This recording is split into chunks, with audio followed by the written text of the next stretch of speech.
인경왕후가 승하하고 다음 해 1681년 6살 어린 서인 민유중의 딸을 계비로 맞아들여 인현왕후가 되었습니다.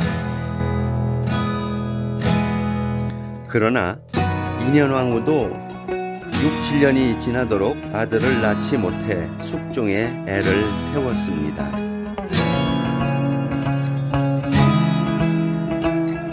(1683년) 어머니 명상왕후가 승하하자 장옥정이 재입궁하게 됩니다.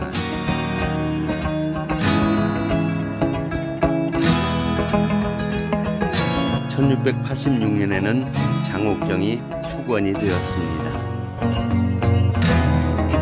결국 왕권을 이어갈 아들이 1688년 후궁 소위 장씨에게서 태어났습니다.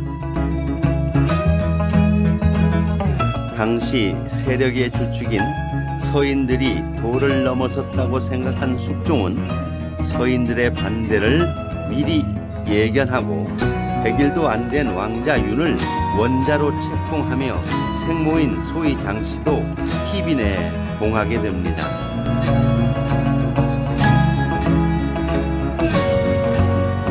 예상대로 왕비 인현왕후의 젊음을 이유로 반대하는 서인을 모두 몰아내고 남인으로 다시 세력의 주체를 바꾸면서 결국 인현왕후는 폐위되고 희빈 장씨가 그 자리를 차지하게 됩니다. 서인으로 삼고 중전의 지위를 상탈한다. 숙종은 왕권의 수호를 위해서는 왕비도 과감히 바꾸는 냉혹함을 보였습니다. 이 사건 기사환국으로 서인의 영수인 송시열이 사약을 받았습니다. 5년의 세월이 흘러 1694년 숙의 최씨로부터 아들 연인군을 얻게 되는 숙종은 더 이상 희빈 장씨에 대한 애정이 식었습니다. 이제는 인현왕후와 같은 품위와 격이 있는 왕후가 필요해졌습니다.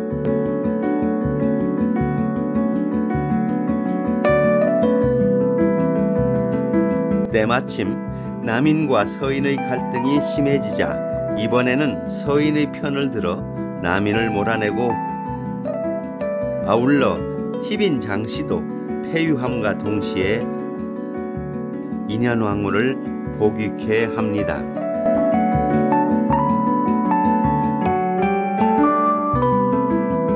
또다시 7년의 세월이 흐른 1701년 인현왕후가 35살의 나이로 세상을 떠납니다.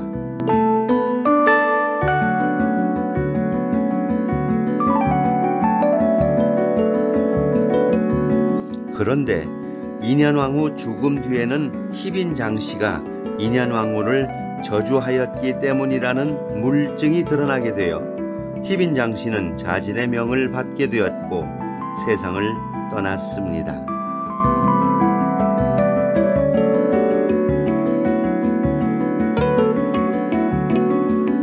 (1701년) 인현왕후 민씨가 세상을 떠나자 명능으로 능을 조성하였습니다.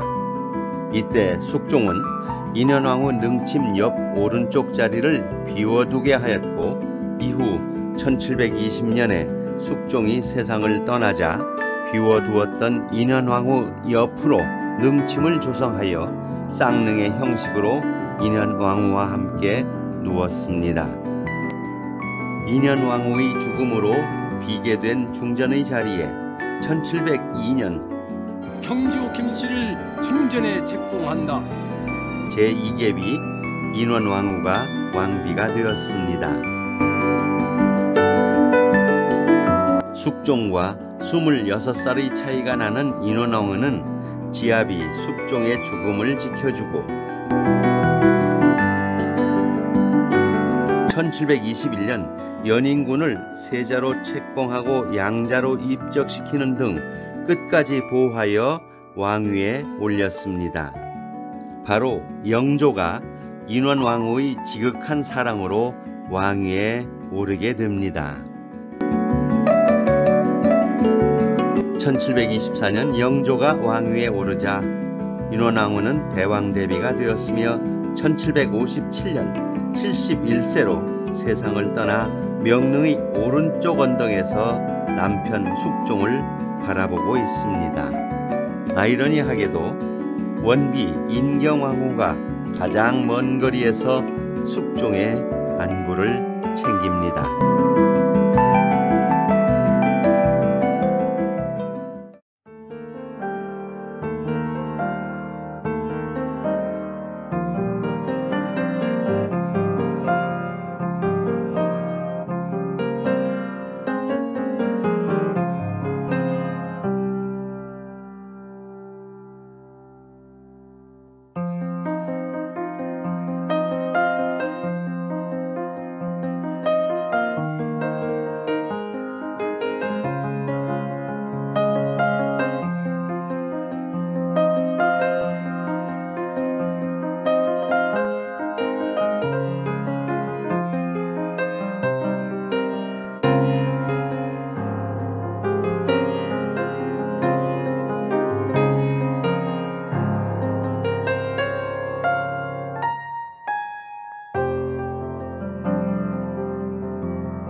숙종의 계비인 인현왕후와 숙종이 함께 누워있는 명릉입니다.